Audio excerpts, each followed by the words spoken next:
ప్రభునందు ప్రియులను సంఘమైన మీ అందరికీ తండ్రి అయిన దేవుని నుండి ప్రభు అయిన యేసుక్రీస్తు వారి నుండి కృపయు సమాధానమును అనుగ్రహింపబడాలని దేవుని మనస్ఫూర్తిగా వేడుకుంటూ ఉన్నాను ప్రియులరా.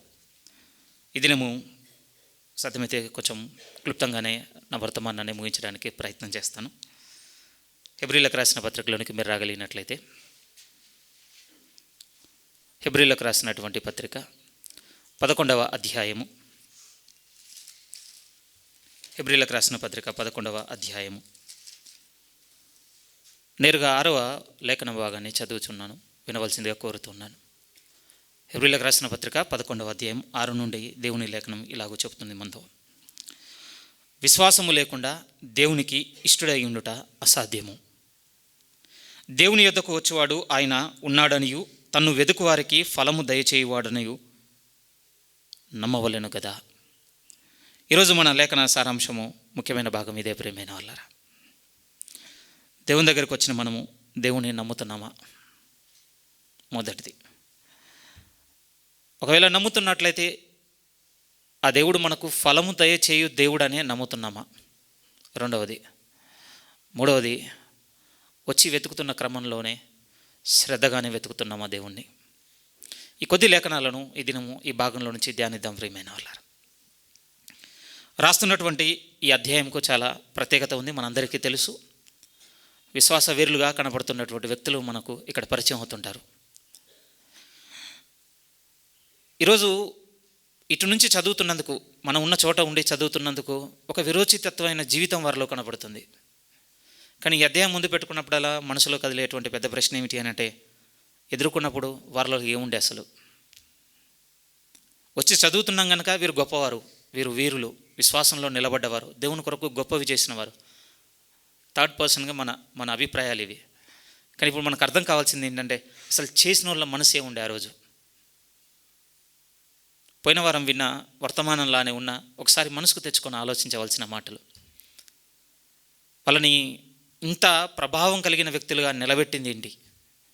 ఏం చూశారు దేవునిలో? ఎందుకు నిలబడ్డారు? విచిత్రంగా ఈ అధ్యాయం రాస్తున్నప్పుడు గ్రంథకర్త ఒక సీక్వెన్స్ మొదలుపెట్టాడు. హేబేలు మొదలుకొని ఒకరి తర్వాత ఒకరిని రాద్దాం అనుకున్నాడు.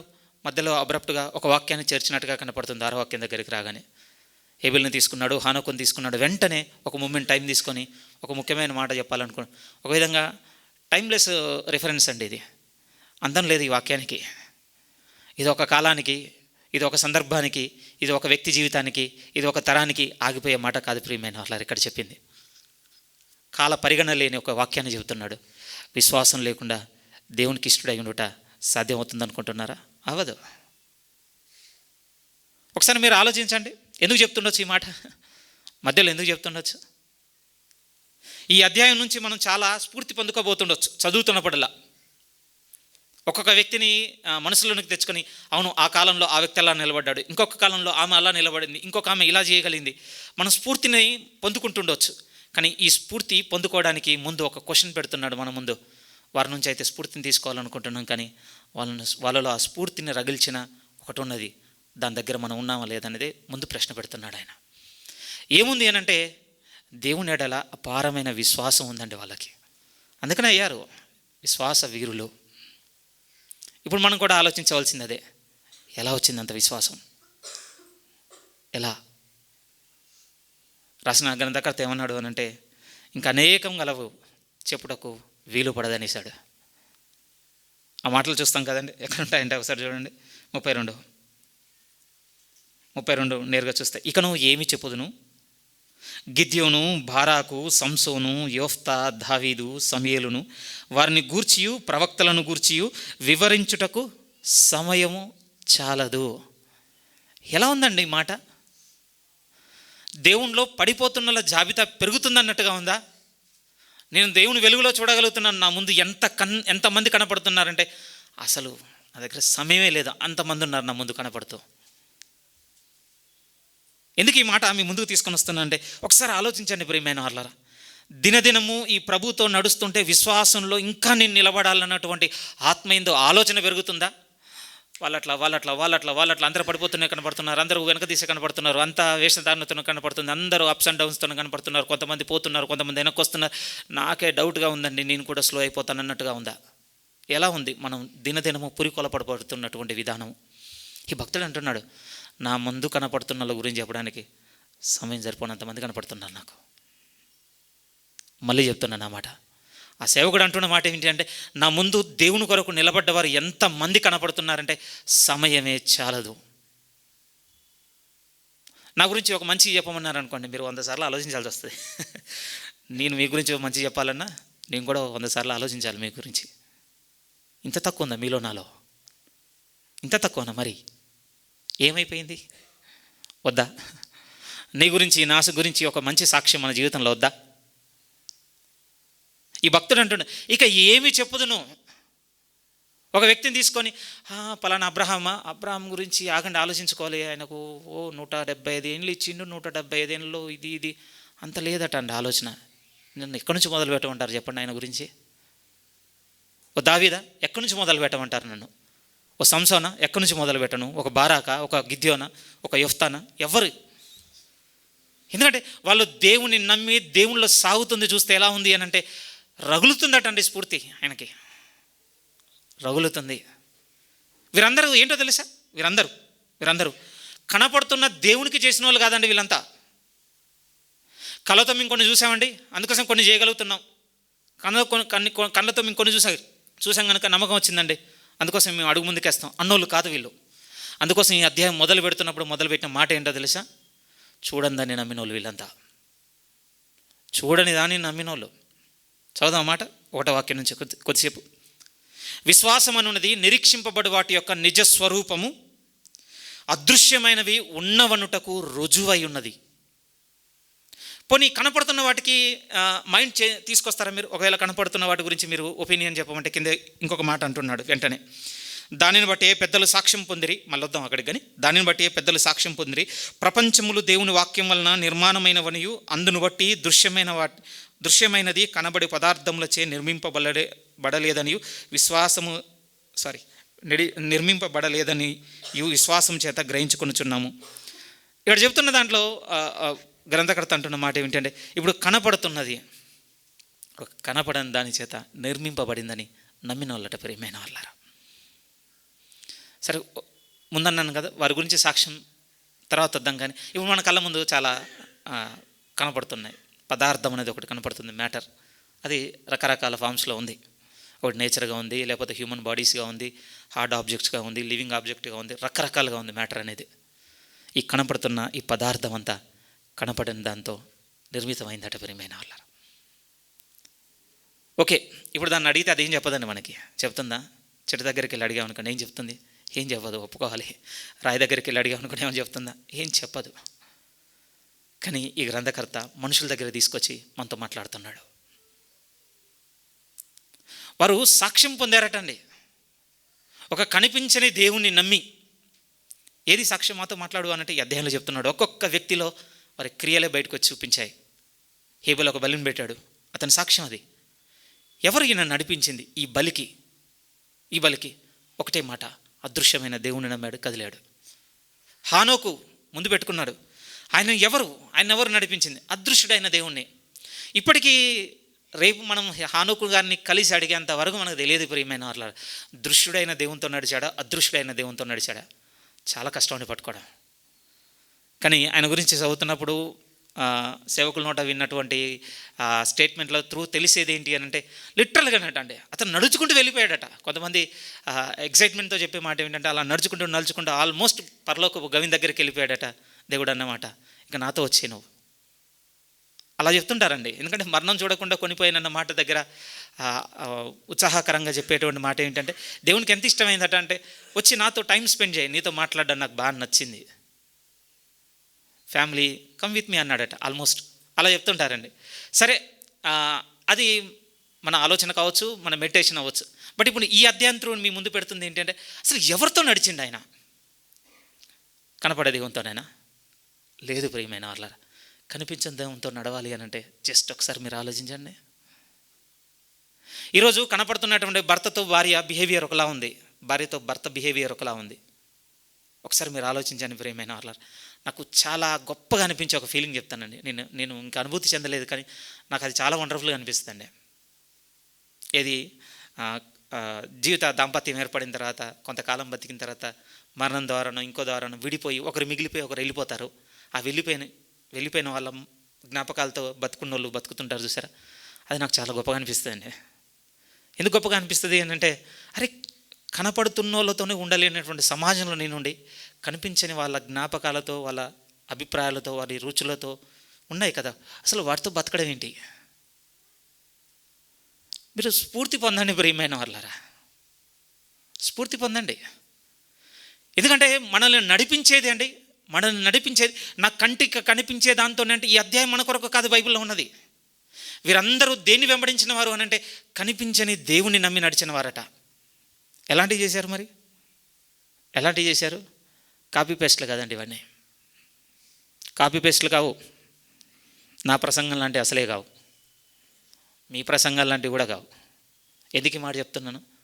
అదృశ్యుడైన దేవుణ్ణి నమ్మి విశ్వాసంతో బోధిస్తున్న బోధ ఇప్పుడు లేదు ప్రియమైన వాళ్ళారా, తగ్గిపోతుంది రాను. ఇక్కడ ఉన్నది అక్కడ కాపీ, అక్కడ ఉన్నది ఇక్కడ కాపీ, అక్కడ ఉన్నది ఇంకో దగ్గర కాపీ. ఈ బైబిల్లో ఉన్న అలాంటి వాళ్ళు కాదండి. అందుకోసం వీళ్ళను గురించి సాక్ష్యం పలుకుతున్నప్పుడు ఒక గొప్ప మాట రాయాలనుకొని రాస్తున్న మాట 6వ వాక్యము, విశ్వాసం లేకుండా దేవునికి ఇష్టమైనట అసాధ్యము. ఆ తర్వాత అంటున్న మాటలు ఇప్పుడు మనం మనసుకు లోతుగా తీసుకుందామండి. మళ్ళీ 6వ వాక్యాన్ని చదవడానికి ప్రయత్నం చేస్తున్నాం. చూడండి, 11వ అధ్యాయం 6. విశ్వాసము లేకుండా దేవునికి ఇష్టడైనట అసాధ్యము. దేవుని యొద్దకు వచ్చువాడు ఆయన ఉన్నాడనియు తన్ను వెదుకు వారికి ఫలము దయచేయువాడనియు నమ్మవలెను కదా. ఇదొక్క మూమెంట్ టైం తీసుకొని కొంచెం లోతుగా వెళ్దాం ప్రియమైన వాళ్ళారు ఈ మాటను పట్టుకొని. ఎందుకంటే మాకు ఆల్మోస్ట్ నిన్న యూత్లో కూడా ఇదే జరిగింది. మాకు వర్తమానము కొంచెం సిమిలర్గా నాకు బాగా తగిలిందండి అన్నమాట. ఏమిటి అనంటే, ఈ దేవుని దగ్గరికి వచ్చి నిజంగానే ఉన్నాడని నమ్ముతున్నావా? మమ్మల్ని అడిగారు నిన్న సంఘపాదిరి, నువ్వు నమ్ముతున్నావా? ఈరోజు సంఘం తరపున మిమ్మల్ని అడుగుతున్నాను, నమ్ముతున్నారా? ఈయన ఎవరో తెలుసా? మీ కళ్ళ ముందు కనపడుతున్న కర్ణాకర్ లాంటి ఒక విజిబుల్ ఫిగర్ కాదు, దృశ్య రూపకంగా ఉన్న ఆయన కాదు, అదృశ్య దేవుడు. ఈయన నమ్ముతున్నావా? ఎందుకనంటే అనండి, నిజమే ఒప్పుకొన్న బద్దలం ఏ విషయాన్ని అనంటే, ఒకటి మన ముందుంది అనగానే ఆ ముందున్న దాని పట్ల మన వైఖరి చాలా వేరుగా ఉంటుంది. ఇన్స్టంట్ చేంజెస్ కనపడుతుంటాయండి మనలో. మన ముందు లేదు అని అంటే, సరే మనం మన దగ్గరగా ఉన్నది చెప్పి మిమ్మల్ని నొప్పించడం ఎందుకని దూరంగా ఉన్నది చెప్తాను. సిగ్నల్ దగ్గర కానిస్టేబుల్ ఉన్నాడు అనుకోండి, ఒకలా ఉంటుంది. అడుగుస్తాం వాళ్ళు లేడు అనుకోండి, ఇంకోలా ఉంటుంది. అంతే. ఏంటి చెప్పండి? ఓకే, ముందు ఉండాలన్నమాట, మనలో డిసిప్లిన్ ఉండాలి అంటే. అంతేనా? క్లాస్ రూమ్లో టీచర్ ఉందనుకోండి, పిన్ డ్రాప్ సైలెన్స్. టీచర్ లేదనుకోండి, సైలెంట్గా ఉన్నప్పుడు కూడా గొల్ల మొదలు పెడతాడు కదా. భౌతికంగా బాగానే ఉన్నాయి ప్రియమైన వాళ్ళరా, స్పిరిచువల్గా మాట్లాడుకుందాం. నిజంగానే అదృష్టుడైన దేవుడే నా ముందున్నాడు అన్నట్టుగానే సాగుతున్నాం మనం. ఇక్కడ ఒక చేయి పెట్టుకోండి, అపొస్తల కార్యంలోనికి రండి, ఒక మాట చదువుకుందాం. అపొస్తల కార్యములు 2వ అధ్యాయము. ఎవరి గురించి రాయబడుతున్న మాట అంటే, యేసుక్రీస్తు వారిని గురించి రాయబడుతున్న మాట. ప్రవచనంగా ఉన్నటువంటి వాక్యాన్ని ఎత్తుకొని మాట్లాడుతున్నది ఎవడు అంటే పరిశుద్ధాత్మ పూర్ణుడైనటువంటి పేతురు గారు మాట్లాడుతున్న మాట. ఏమని మాట్లాడుతున్నాడు చూడండి, 16వ కీర్తన నుంచి తీసుకుని మాట్లాడుతున్నారు. కానీ ఇక్కడ చదువుదాం. అపొస్తల కార్యములు 2వ అధ్యాయం 25వ వాక్యం నుంచి. ఆయనను గూర్చి దావీదు ఇట్లా, నేను ఎల్లప్పుడూ నా ఎదుట ప్రభువును చూచుచుంటిని, ఆయన నా కుడి పార్శ్వమునున్నాడు గనుక నేను కదల్చబడను. యేసుక్రీస్తు అని గురించి పేతురు గారు చెప్తున్నప్పుడు ఏమంటున్నాడంటే, ఎలా సాగాడట అంటే ప్రభు ఎలా సాగాడట అంటే, తండ్రి అయిన దేవుడు ఆయన కుడి పార్శ్వం నందున్నాడు అన్నట్టుగా సాగాడట ప్రియమైన వాళ్ళారా. ఆ ముందు మాట కూడా ఎలా ఉంది? నేను ఎల్లప్పుడూ నా ఎదుట ప్రభువును చూచుచుంటిని. ఒక మూమెంట్ పాస్ తీసుకొని, కొంచెం విరామం తీసుకొని మనసుకు తెచ్చుకొని ఆలోచించగలం ఈ మాటని. మనం నిజముగా నా దేవుడు ఎల్లప్పుడూ నా ఎదుట ఉన్నాడు అని అనుకోగలుగుతున్నామా? ఒక విషయంలో ఒప్పుకుంటానండి, మన పాపపు రహస్య జీవితానికి ఈయన అడ్డంగా ఉంటాడు కనుక అక్కడ మనం ఊహించుకోకపోవచ్చు. నెగిటివ్ ఉన్నదని కొద్దిసేపు వదిలేస్తున్నాను ప్రియమైన వాళ్ళ. అక్కడ మనందరం నేరస్తులే కనుక. కానీ పాజిటివ్ సైడ్ తీసుకొస్తున్నానండి. పాజిటివ్ సైడ్ అంటే మన జీవితంలో, మన ఇరుకులో, ఇబ్బందిలో, ఆనందంలో, కష్టంలో, సుఖంలో, బాధలో, సమస్తంలో నా దేవుడు నా ముందుండి నన్ను నడిపిస్తున్నాడు, నా పక్క నుండి నన్ను తీసుకుని వెళ్తున్నాడు. నా సమస్యకు ఉన్నాడు, నా ఆనందానికి ఉన్నాడు, నా అనారోగ్యానికి ఉన్నాడు, నా ఆరోగ్యానికి ఉన్నాడు, నా లాభానికి ఉన్నాడు, నా నష్టానికి ఉన్నాడు. ఒక విధముగా ఆ మాటను పట్టుకుని ఆలోచన చేయగలిగితే నా ప్రభువు నా ఎదుట ఎల్లప్పుడూ ఉన్నాడు అనుకోగలుగుతున్నావా? ఎందుకు వెళ్ళారో తెలుసా? హెబ్రీ 11వ అధ్యాయంలోకి వారందరూ ఎందుకు వెళ్ళారో తెలుసా? వారు దేవుని దగ్గరకు వచ్చారు. ఆ వచ్చిన వారు ఎలా నమ్ముతున్నారంటే దేవుడు ఉన్నాడని నమ్మినవారండి. దేవుడు ఉన్నాడని నమ్మినవారు. ఎందుకు ఆ మాట అంత గట్టిగా చెప్పాలి నేను మీతో? ఎందుకు చెప్పాలో తెలుసా? ఈరోజు మన దగ్గర ఒక సందిగ్ధత ఉంది, ఒక డైలమా ఉంది ప్రియమైన వాళ్ళారా. ఇది చేస్తే దేవునికి అవుతుందా లేదా? ఇది ఏమంటుంది అసలు? ఇంతకు దేవుడైనా కదా? ఇలా నడవమంటాడా? ఇలా నన్ను నడవద్దంటాడా? ఇంట్రెస్టింగ్ ఒక విషయం చెప్తానండి.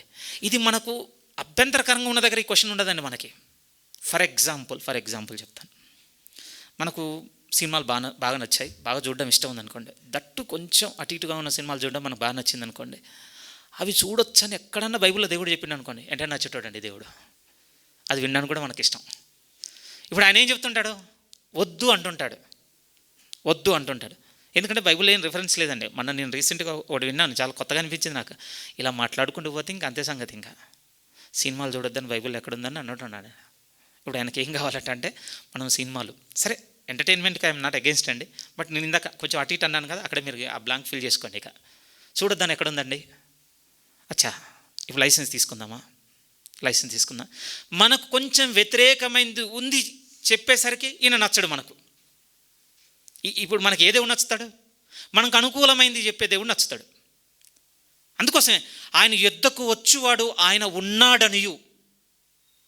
ఉన్న దేవుడు ఎలా ఉన్నాడని ఈరోజు మనం ఊహించుకుంటున్నాం? ఉన్న దేవుడు ఎలాంటి దేవుడు ఉన్నాడని ఊహించుకుంటున్నాం?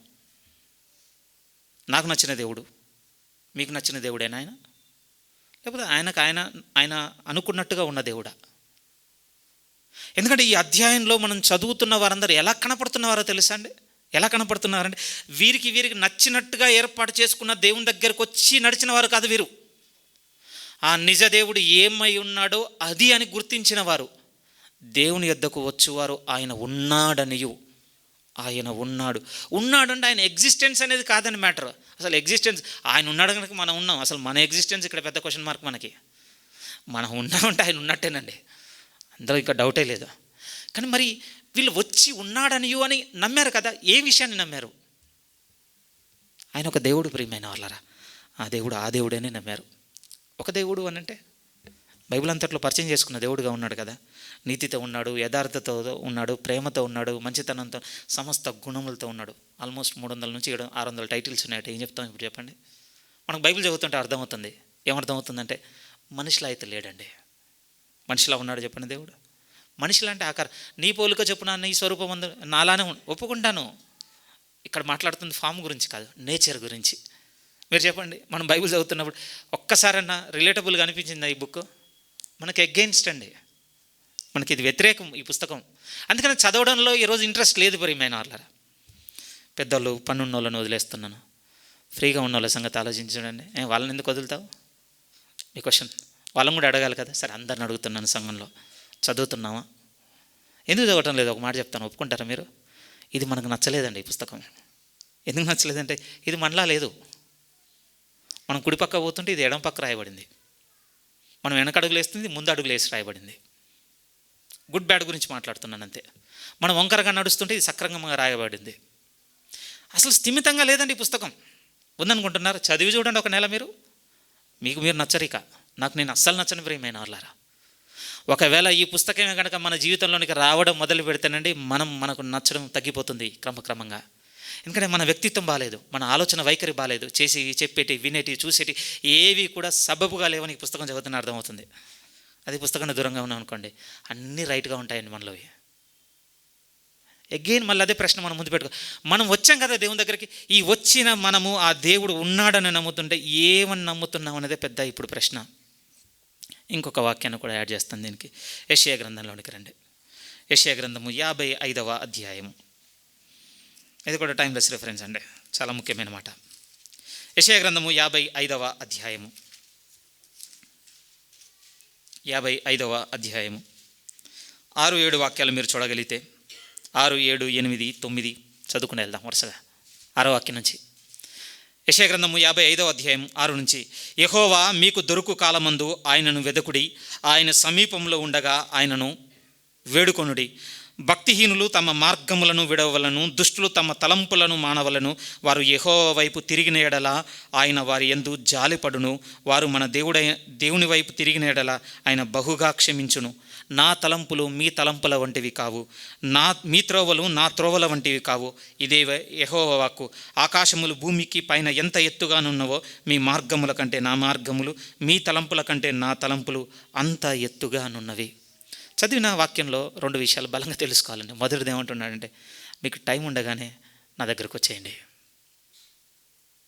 ఒక విధంగా నన్ను వెతికి దొరికించుకోండి. దారి కోల్పోయింది ఎవరండి? దారి కోల్పోయింది ఎవరు? మనం ఈజీగా చెప్పేస్తాం ప్రేమైన వాళ్ళారు మనమే అని. ఇక్కడ మనకు కావాల్సింది ఏంటి అని అంటే, నువ్వు నేనని గుర్తుపట్టడం కాదండి. నేను ఎందుకు కోల్పోయాను, మీరు ఎందుకు కోల్పోయారని వెతుకులాట కావాలి మనకి. దారి కోల్పోయింది. ఇది ఈ సింపుల్ రికగ్నిషన్ గురించి కాదండి మాట్లాడుతుంది.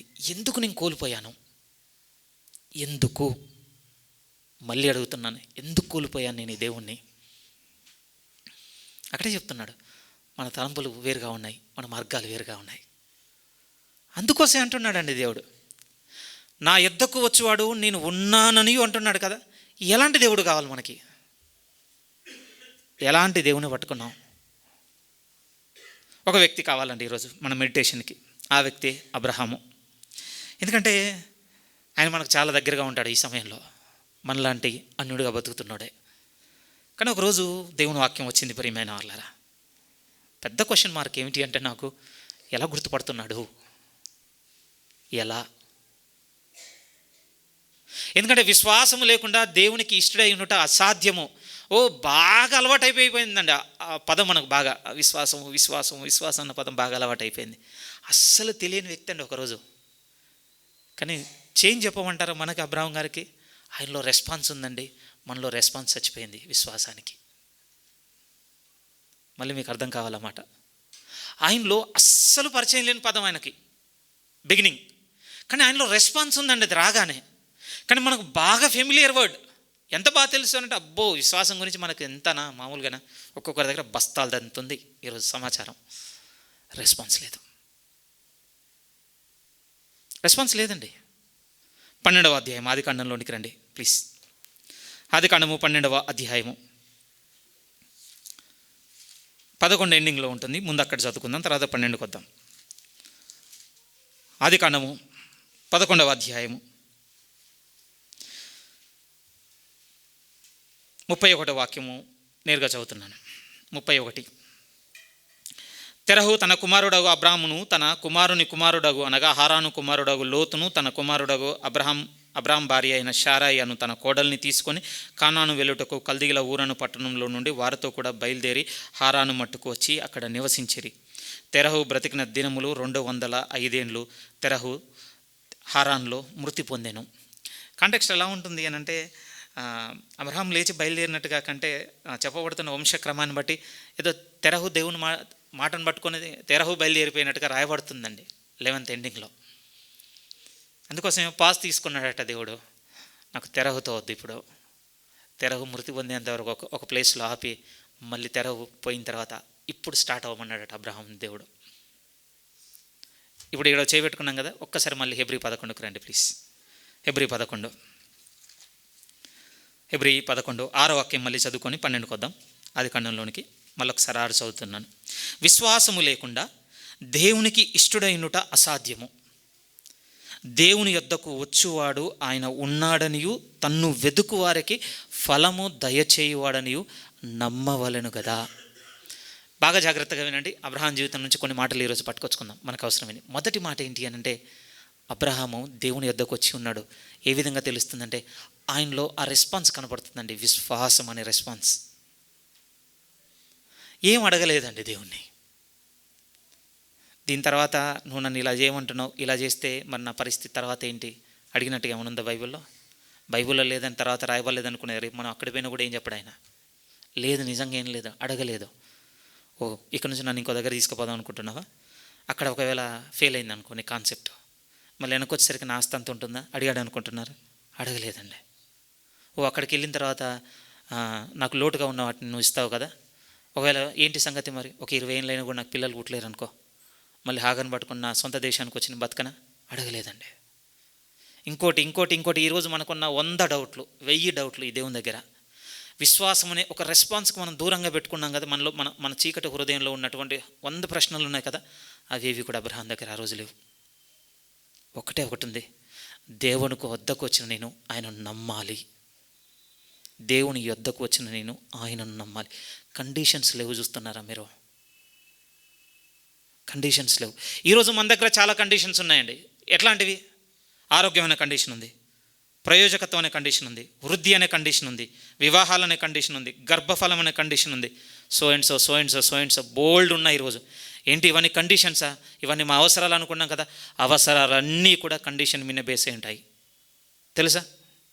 ప్రతి అవసరం కింద ఆధారం ఏమిటి అంటే షరతు. ఇన్సూరెన్స్కో, ఇంకో దానికో, ఈఎంఐకో, వేరే దానికి ఇవ్వండి, దేని మీద నిలబడ్డాయి అనుకుంటున్నారు? అవన్నీ మన అవసరాలు, కానీ అవన్నీ దేని మీద ఈరోజు నిలబడ్డాయి తెలుసా? షరతుల మీద నిలబడ్డాయి. షరతులు తీసేసి ఒకసారి మా అవసరాలు తీర్చూడమని ఒక్కటి కూడా ఈరోజు భూమి మీద ఉండదు. అంతే. ఎందుకు తీరుస్తారు చెప్పండి? అందుకోసం ఏం చేసాం? ఓకే, లోకంలో వర్కౌట్ అయ్యే ఒక ప్యాటర్న్ ఉంది, ఆ ప్యాటర్న్ దేవుని దగ్గర కూడా తీసుకొస్తాం. మేము తీసుకొచ్చేయండి. షరతులు పెట్టేశాం. ఈ దేవుని దగ్గరికి రావాలంటే ఇవా మీ అవసరాలు, రండి. నా దగ్గర నా అవసరం ఏంటి అంటే అనారోగ్యం, ఇది తీరిస్తే నమ్ముతాను. మీకు తెలుస్తుందా ప్రియమైన వాళ్ళారా? కానీ ఇక్కడ మనం చదువుతున్న ఈయన ఎలా ఉన్నాడు అని అంటే, ఆయన దేవుని యొద్దకు వచ్చి ఉన్నాడట, ఆయన ఉన్నాడని నమ్మి ఉన్నాడట. రెండోది కూడా ఏమంటాడంటే, ఫలము దయచేయవాడు కూడా నమ్మాడట. ప్రియమైన వాళ్ళారా, ఇప్పుడు చూద్దాం. అది 12లోనికి రండి. ఎంత ఫలం ఇచ్చాడు అబ్రహాముకు దేవుడు? ఎంత ఫలము చదవాలి ఇప్పుడు మనం. 12వ అధ్యాయం మొదటి నుంచి కొంత దేవుని నేచర్ తెలుసుకుందామండి అబ్రహాం లైఫ్ నుంచి. అది 12వ అధ్యాయం మొదటి నుంచి ఇప్పుడు మాట్లాడుతున్నాడు. నీవు లేచి నీ దేశము నుండి, నీ బంధువుల యొద్ద నుండి, నీ తండ్రి ఇంటి యొద్ద నుండి బయలుదేరి నేను నీకు చూపించు దేశమునకు వెళ్ళుము. నిన్ను గొప్ప జనముగా చేసి నిన్ను ఆశీర్వదించి నీ నామమును గొప్ప చేయుదును. నీవు ఆశీర్వాదముగా నుందువు. నిన్ను ఆశీర్వదించు వారిని నేను ఆశీర్వదించెను, నిన్ను దూషించు వారిని శపించెదను. భూమి యొక్క సమస్త వంశములు నీ యందు ఆశీర్వదింపబడునని అబ్రహాముతో అనగా, యెహోవా అతనితో చెప్పిన ప్రకారం అబ్రహాము వెళ్ళెను, లోతు కూడా అతనితో వెళ్ళెను. ఇక అక్కడి నుంచి ట్రావెలింగ్ స్టార్ట్ అయిపోయింది. కానీ బిగినింగ్ చూస్తున్నారా? అబ్రహాము దేవుణ్ణి నమ్మినందుకు ప్రియమైన వాళ్ళరా ఎంత ఫలము పొందుకున్నాడు అని అంటే, మీరు చదువుతున్నప్పుడు ఎలా ఉన్నాయో తెలియదండి. ఈరోజు ఇప్పటికీ ఈ ఆశీర్వాదం కొనసాగుతుంది ప్రియమైన వాళ్ళరా. గల్తీలో పౌలు గారు రాసినప్పుడు ఏమంటాడో తెలుసా? ఈ ఆశీర్వాదంలోనికి మనం కూడా వచ్చేసామంటాడండి యేసుక్రీస్తునందు. దేవుడు తీసేయలేదటండి అబ్రహాంలో ఉన్నటువంటి ఆశీర్వాదమును. సమస్త వంశములన్నీ నేను ఆశీర్వదిస్తాను నిన్ను బట్టి, జస్ట్ బికాజ్ ఆఫ్ యూ, అంతే. మీరు ఆలోచించండి, ఏం ఎలిజిబిలిటీ పెడదాం? ఇంత గొప్ప బ్లెస్సింగ్కి అబ్రహాంలో ఏం ఎలిజిబిలిటీ పెడదాం? షరతులు ఏం లేవండి, అర్హతలు అంతకన్నా లేవు ప్రియమైన వాళ్ళ. ఒక్కటే ఉంది, ఆ దేవుని యొద్దకు వచ్చి ఆయన ఉన్నాడని నమ్మిన ఒకే ఒక్కదానికి. ఒక మాట చూడండి, 15వ అధ్యాయం ఫస్ట్ బిగినింగ్ వర్స్ చదువుదాం చూడండి. ఇవి జరిగిన తర్వాత యెహోవా వాక్యము అబ్రహామును దర్శనమందు వచ్చి, అబ్రహామా భయపడకము, నేను నీకు కేడము, నీ బహుమానము అత్యధిక మగునని చెప్పెను. ఒక విధంగా అండి ఇక్కడ మనం చదువుతున్నప్పుడు ఎలా ఉంది అంటే, నేను నీకు కేడము, ఒక విధంగా యుద్ధంలో ప్రొటెక్షన్ కోసం వాడుకునే ఒక షీల్డ్ అనుకోండి, నేను నీ కేడాన్ని అని చెప్పినట్టుగా ఉంది. రెండవ మాట ఏమంటుందంటే, నీ బహుమానం అత్యధిక మగును అని అంటే ఇంకా సంథింగ్ ఎల్స్, ఇంకేదో ఇచ్చి దేవుడు అబ్రహామును ఆశీర్వదించబోతున్నట్టుగా ఇక్కడ రాయబడుతుంది ప్రియమైన వాళ్ళారు. కానీ మూలప్రతుల్లో ఉన్నటువంటి అర్థమును మనం పట్టుకోవడానికి ప్రయత్నం చేయగలిగితే దేవుడు ఇంకొక మాట ఏమంటున్నాడంటే, నేను నీ కేడమును నీ బహుమానాన్ని కూడా నేనే. ఆ మీనింగ్తో చదవచ్చు, చాలా బాగుంటుంది ప్రియమైన వాళ్ళారు. ఎందుకంటే అబ్రహాము దేవుని యొద్దకు వచ్చి పొందుకున్న ఫలం ఏంటి? మీరు నేనేం చెప్తుండొచ్చు అంటే ఇస్సాకు అని చెప్తుండొచ్చు. లేకపోతే మీరు నేనేం చెప్తుండొచ్చానంటే ఒక పాలు తేనెలు పవించు పాలస్తీనా లాంటి ఒక దేశమునకు ఆయనే కదండి మొదట అడుగుపెట్టి నిలబడ్డ వ్యక్తి. ఇంకోటి భౌతికమైన 100,000 చెప్తుండొచ్చు. కానీ దేవుని వాక్యం వచ్చి అబ్రహాంతో చెప్పిన మాట ఏంటంటే, నువ్వు నా దగ్గరకు వచ్చినందుకు నీకు ఇచ్చే ఫలం ఏంటో తెలుసా? నేనే నీ బహుమానాన్ని, నేనే నీ బహుమానమును. మీకు నాకు ఎలాంటి ఫీలింగ్ ఇస్తుందో నాకు తెలియదు, కానీ అబ్రహాంకు మాత్రం నిజంగా అర్థమైందండి రిచెస్. ఎందుకంటే ఆయన భౌతికంగా చాలా రిచ్ పర్సన్. ఆ టైంకి పెద్దగా ఆయన ఇంకో దేనికో ప్రలోభపడేవాడు కాదండి. చాలా రోజుల క్రితం ఒక వీడియో విన్నాను ప్రియమైన వాళ్ళారా. ఒక వ్యక్తి హేతుబద్ధంగా అడుగుతున్నటువంటి ఒక వ్యక్తి, ఆయన అడిగినటువంటి ఒక ప్రశ్న ఏమిటి అని అంటే, ఎందుకంటే ఈ జీసస్ని ఫాలో అయ్యే వాళ్ళంతా పూరే ఉంటారు, రిచ్ వాళ్ళు ఎందుకు ఉండరు? రిచ్ అంటే మనం ఉన్నటువంటి మామూలు రిచ్ కాదు, అతని ఆలోచనలు ఉంది. కానీ సరే పెట్టుకుందాం, ఒక స్థాయిలో రిచ్ ఉన్న వాళ్ళు ఎందుకు ఫాలో అవ్వరు? అప్పుడు అతను ఒక మాట అన్నాడండి. ఏమన్నాడు అనంటే, ఈరోజు సోకాల్డ్ ఈ ప్రీచర్లు పట్టుకొని వచ్చి ఇస్తున్నటువంటి ఆఫర్సే కనుక ఇవ్వకపోతే ఆ దేవుడు ఇస్తాడని చెప్తున్నట్టుగా ఒకవేళ ఇవి చెప్పడం మానేస్తే ఈ కొద్ది మంది కూడా ఉండరు ఆయన ముందు. ఆల్రెడీ రిచ్ వెకెట్ చేసిర్రు, పూరొక్కలు ఉన్నారు. ఈ పేదోళ్ళు ఎందుకు ఉన్నారు? ఇవి ఇస్తాడు అవి ఇస్తాడని బాగా చెప్తున్నారు కనుక, వాళ్ళకు లేవు కనుక, ఉంటే జీవితం బాగుంటుందని ఆశపడుతున్నారు కనుక ఓ గుంపులు వచ్చేస్తున్నారు. ఆ వ్యక్తి మాటల్లో కొంతవరకు సబబైన ఆలోచనే ఉంది. కానీ అబ్రహాంతో మాట్లాడుతున్నప్పుడు ఏమన్నాడు తెలుసా? నేనే నీ బహుమానం. నిజంగా కనెక్ట్ అవుతాడండి అబ్రహాము. ఎందుకంటే మనలాగా వచ్చినవాడు కాదు ఆయన, మనలాగా వచ్చినవాడు కాదు. మీకు నాకేమనిపిస్తుండొచ్చు అంటే, పిల్లలు లేరు కదండి, పిల్లలు లేరు కాబట్టి వచ్చాడు నాలాగే అని మీకు అనిపిస్తుండొచ్చు. మీకు నాకు లేనంత ఒక స్ట్రాంగ్ అండర్స్టాండింగ్ ఉందండి ఆయనకి. తన ఇంట పుట్టి అలవాటు పడినటువంటి ఒక వ్యక్తిని పుట్టిన దగ్గర నుంచి చూస్తున్నాడు. మీరు ఒకసారి ఆలోచించండి, అంత తొందరగా సన్షిప్ ఇంకొకరికి ఇవ్వమండి. మీరు ఇస్తారా? అంత ఈజీ ఏం కాదు. బట్ ఎప్పుడు ఇస్తారో తెలుసా? మీ ఆలోచనలకు, మీ ఊహకు, మీ సమస్తానికి దగ్గరగా. మీకు అర్బన పుట్టినవాడు అంటే అదే కదా, మనలో ఉన్నవి వానికి వస్తాయంటుంటారు కదా, జీన్స్ త్రూ కొంత. దమస్కు ఎలియాజర్లో చాలా చూడగలిగి ఉన్నాడండి అబ్రహాం. నీ సెలవైతే ఈ దమస్కు ఎలియాజర్ని నా ఇంటికి, నా ఆస్తికి కర్తగా చేయడం సమ్మతమేనా? డే 1 ప్రిపేర్ అయిపోయి ఉండొచ్చు ఆయన. కొంచెం లేని దాన్ని కొద్దిగా నా ఊహతో చెప్పడానికి ప్రయత్నం చేస్తున్నాను. ఎందుకు ఇది ఊహించి చెప్పడానికి ప్రయత్నం చేస్తున్నానంటే, మనలాగా ప్రియమైన వాళ్ళ దేవుడు వచ్చి పిలవగానే ఏదో దొరుకుతుందని రెస్పాండ్ అయినవాడు కాదండి ఆయన. నో, అస్సలు కాదు ప్రియమైన వాళ్ళ. అందుకోసమే యెహోవా వాక్యం వచ్చి అబ్రహాంతో చెప్పిన మాట, నేను నీకేడేమో, నీ బహుమానమును కూడా నేను. నిజం ప్రియమైన వాళ్ళారా. అదే అన్నాడు కదా హెబ్రీ 11:6లో, దేవుని యొద్దకు వచ్చేవారు ఆయన ఉన్నాడనియు తనకు ఫలము దయచేయువాడనియు మీరు నమ్మవలను కదా. ఎలాంటి ఫలం వెతుకుతున్నాం ఈ దేవుని దగ్గరికి వచ్చి మనం? ఎలాంటి ఫలము? భౌతికంగా వృద్ధి, భౌతికంగా సుఖమైన జీవితం, భౌతికంగా ప్రయోజకత్వము, ఆస్తులు, గృహాలు, పిల్లలు, వివాహాలు, ఇవే వెతుకుతున్నామా?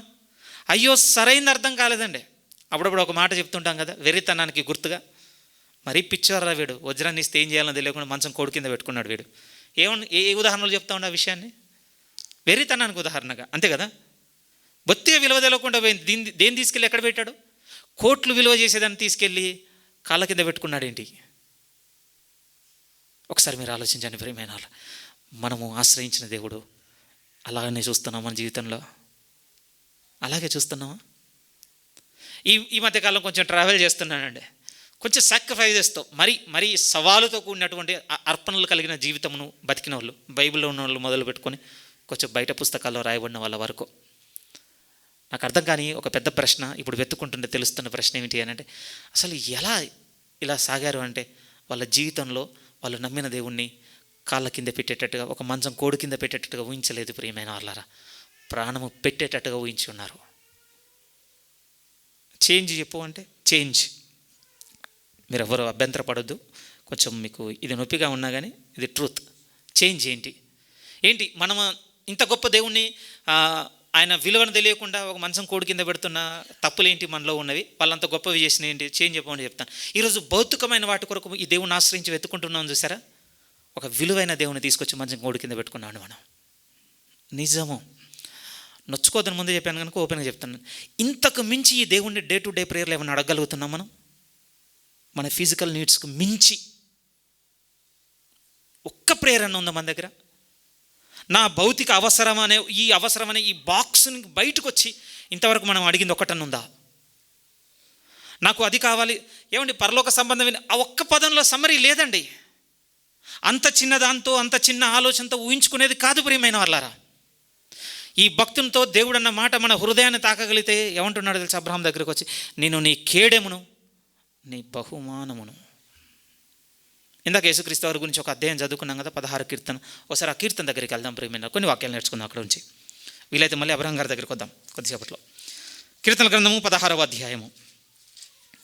ఆయన నా కుడి పార్శ్వమందు ఉన్నాడు, నేను కదల్చబడను, ఆయన నేను ఎల్లప్పుడూ నా ముందుంచుకొని ఉన్నాను అన్నాడు కదా. అసలు ఆ మాటలు చెప్పడానికి ముందు ఇంకేం మాటలు మాట్లాడుతున్నాడో మీరు చూస్తే చాలా అద్భుతంగా రాయబడ్డాయి కొన్ని మాటలు మనం తీసుకోవాలి. కీర్తన గ్రంథము 16. ఈరోజు మీరు ముందున్నారు, నేను అనుకున్నాను. రైట్. 16వ అధ్యాయం. జాగ్రత్తగా చూడండి, 5వ వాక్యం నుంచి. మనం చదివింది ఎక్కడుంది అని అంటే 7-8. నాకు ఆలోచనకర్త అయిన యెహోవాను స్తుతించేదను, రాత్రి గడియలలో నా అంతరేంద్రియము నాకు బోధించుచున్నది. సదాకాలము యెహోవా యందు నా గురి నిలుపుచున్నాను, ఆయన నా కుడి పార్శ్వమందున్నాడు కనుక నేను కదల్చబడను. ఇక్కడ నుంచి పిక్ చేసుకున్నది మిడిల్లో చెప్పాడు పేతురు గారు. బట్ బిగినింగ్ నుంచి చూస్తే కొంచెం పై వాక్యాలకు వెళ్తే 5లో చూడండి ఏమనుందో. యెహోవా నా స్వాస్థ్య భాగము, నా పానీయ భాగము, నీవే నా భాగమును కాపాడుచున్నావు. ఈ కీర్తనకారుడు క్లెయిమ్ చేస్తున్నప్పుడు, నథింగ్ యేసుక్రీస్తు కోణం నుంచి చెప్తున్నప్పుడు కూడా ఎలా ఉంది అని అంటే, నీవే నా స్వాస్థ్య భాగము, నీవే నా పానీయ భాగము. నేను ఇంకొకటి వెతకటం లేదు నీ దగ్గర, లేకపోతే ఇంకొక భౌతికమైన విషయాలను నీకు రీప్లేస్ చేసి వీటిని వెతుకుతున్న ఆలోచనతో లేము మేము. మా బహుమానము, మా స్వాస్థ్యము, మా కేడము, మా పానీయ భాగం నీవే. వీరు వజ్రాన్ని వజ్రంగా విలువనిచ్చిన వారు ప్రియమైన వాళ్ళారా. తీసుకొచ్చి మంచం కోడి కింద పెట్టిన వాళ్ళు కాదండి వీళ్ళు.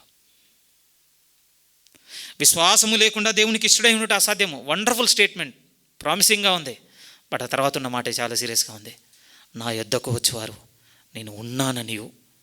ఎలా ఉన్నాడు మన ఆలోచనలో ఈరోజు దేవుడు? ఎలా ఉన్నాడు? మనం బెదిరిస్తే భయపడేటట్టుగానే ఉన్నాడు కదండి. నిజము, నిన్న మమ్మల్ని అదే గద్దించింది. కొంచెం పూర్తిగా వదిలేసాం భయాన్ని. దేవుని భయాన్ని వదిలేసాం, దేవుని అధికారము భయాన్ని వదిలేసాం, దేవుని మహిమల పట్ల ఉన్న భయాలను వదిలేసాం. నిజమండి.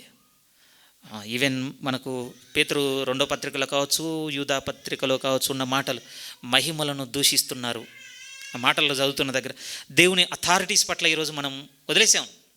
నిజం, దేవుడు నియమించినటువంటి నియమాలను వదిలేసాం, భయం వదిలేసామండి.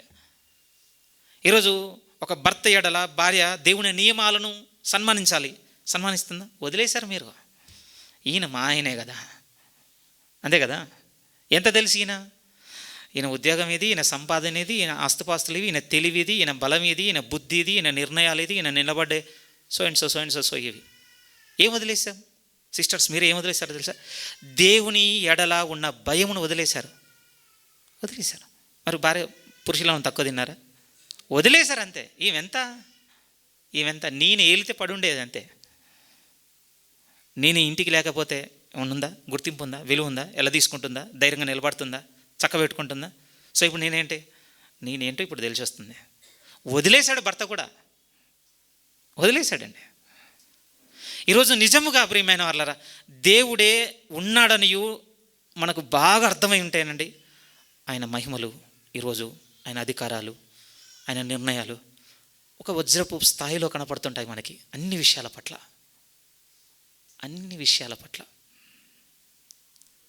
టేక్ ఫర్ ఎగ్జాంపుల్ అండి, అబ్రహాంనే నాకు చాలా ఛాలెంజింగ్ అనిపిస్తుంది. ఏ విషయంలో అనిపిస్తుంది అని అంటే, జస్ట్ ఇమాజిన్ అండి, షారా గారే చేతులు పట్టుకొచ్చి హాగర్నిచ్చేంతవరకు ఇంకొక స్త్రీ గురించి ఆలోచించని వ్యక్తి అబ్రహాము. బైబిల్లో ఉందనుకుంటున్నారు ఏమైనా ఎవిడెన్స్? లేదు ప్రియమైన వాళ్ళారా. జస్ట్ ఇమాజిన్ అండి, దేవుని యొద్దకు వచ్చేవాడు ఆయన ఉన్నాడని నమ్మినవాడైనా. అందుకోసమే దేవుడు అబ్రహాంతో అన్నమాట, నేను నీ కేడని అబ్రహాము, నీ బహుమానాన్ని కూడా. యూనిక్ స్టేట్మెంట్లు తెలుసండి అబ్రహాం దగ్గర దేవుడు వచ్చి రివీల్ చేసుకున్నవి. యూనిక్, ఇంకెవ్వరికి కూడా దేవుడు ఇచ్చుకోలేదు వాటిని. యు ఆర్ మై ఫ్రెండ్ చెప్తామని చెప్పండి అంత ఈజీగా. స్నేహితుడనే భావన చాలా దూరం అండి మనకి. అయ్యో, ఈ తరం చాలా బాధ కలిగేది ఏంటి అంటే ఫ్రెండ్షిప్ వాల్యూ కోల్పోయిందండి. మామూలు జిగిరి దోస్తులని తిరుగుతుండొచ్చు, కానీ అంతా ఫేక్ ప్రేమైన వాళ్ళరా. ట్రూ ఫ్రెండ్షిప్ లేదు ఇప్పుడు. నిజము, ఒక ట్రూ ఫ్రెండ్షిప్ లేదండి. మన తండ్రులు ఆ తరంలో అది కనపడుతుంది ప్రియమైన వాళ్ళ. నిజంగా అండి, వాళ్ళ లైఫ్ పడిపోతున్నా ఇంకొక హెల్ప్ చేసి లిఫ్ట్ చేసినటువంటి సంఘటనలు చూస్తున్నప్పుడు అరే అలాంటిది ఇప్పుడు కనపడట్లేదు కదా అసలు. భౌతికంగా ఉన్నదే ఇలా ఉంటే ఇప్పుడు ఎవరితో ఫ్రెండ్షిప్ మొదలుపెట్టారు అని అంటే పరలోకంలో ఉన్న ఆయన భూలోకంలో ఉన్న ఒక వ్యక్తితో. ఎంత మాట అంటాడు అని అంటే, నాకు ఒకటి చేయాలని ఉంది, కానీ ఇది చేసే విషయంలో పక్కనే ఉన్న అబ్రాహాము చెప్పకుండా చేసి వస్తే నాకు మనసు నచ్చటం లేదు, ఇంకా నేను దాచేదనా. ఆ పక్కకు వచ్చినప్పుడు సొదొమ గొమొర్రా వైపు దేవుడు నిర్ణయం వచ్చినప్పుడు దేవుడు అనుకున్న మాట ఏంటి, ఆ పక్కనే ఉన్న అబ్రాహాము గారిని గుర్తు చేసుకున్నాడట. ఇంత దూరం వచ్చి ఇది చేయబోతున్నప్పుడు నా స్నేహితుని చెప్పకుండా నేను దాస్తానా, వెళ్ళి నేను చెప్పేసి వస్తాను. మీకు ఆ ఫీలింగ్ తెలుస్తుందండి. 18వ అధ్యాయం చదువుతున్నప్పుడు ఆ విజిట్ కనపడుతుందండి. నేను వెళ్ళి నా స్నేహితునితో మాట్లాడొస్తా. ఎందుకంటున్నాను తెలుసా, నేను నీ బహుమానం తన యొద్దకు వచ్చే వారికి ఫలము దయచేయు వాడనియు. ఎలాంటి ఫలం ఎక్స్పెక్ట్ చేస్తున్నామండి మనం? నేను ఇందాక అన్నాను కదా, మన ఫిజికల్ నీడ్ వరకే వచ్చిందండి మన ఆలోచన. కానీ బైబిల్లో ఉన్న ఈ భక్తుడు ఎలా కనపడుతున్నాడంటే దేవుణ్ణే ఫలముగా పొందుకున్న వ్యక్తి అండి. ఒక టైటిల్ ఇచ్చాడు, అయ్యో దాన్ని అలవాటు చేసుకున్నాం కానీ డెప్త్ చూడలేదు ప్రియమైన వాళ్ళ. ఇది మొదలుకొని అబ్రహాము విశ్వాసులకు తండ్రి. ఎందుకనంటే ప్రత్యామ్నాయం అని కాదు కానండి, అసలు ఆ టైటిల్ చాలా గొప్పగా అనిపించింది నాకు. అసలు అన్ఇమాజినబుల్గా ఉంది. ఎందుకు అంత అనిపించిందంటే 2 days బ్యాక్ క్రిస్టియన్లో ఇంకొక డిస్టర్బెన్స్ మొదలైంది. ఇప్పుడున్న పోపు ఆయన క్యాథలిక్స్కి ఏదో ఆర్డినెన్స్ పాస్ చేస్తారట. అందులో ఒక 2 titles మరియాకి ఇవ్వద్దని ఆయన చెప్పడం జరిగింది. దాని మీద అండి అర్థం కాక అర్థమై పిచ్చి గొడవ పెట్టుకుంటున్నారండి కొంతమంది. బాగా కేర్ఫుల్గా వినండి. వాళ్ళ ఉద్దేశం రైటే, వాళ్ళు ఇవ వాడొద్దని చెప్పిన ఇంటెన్షన్ అంతా ప్రాపర్గానే ఉందండి. అదేది వద్దు ప్రొటెస్టెంట్ వాళ్ళకి. ఇప్పుడు ప్రాబ్లం ఏంటి, రోమన్ కాథలిక్లో ఏదైనా జరిగిందండి, ఇప్పుడు మనం కొంచెం వీడియోలు సంపాదించుకోవాలి. చాలా వీడియోలు చేస్తున్నారు. అందులో ఒక 2 titles.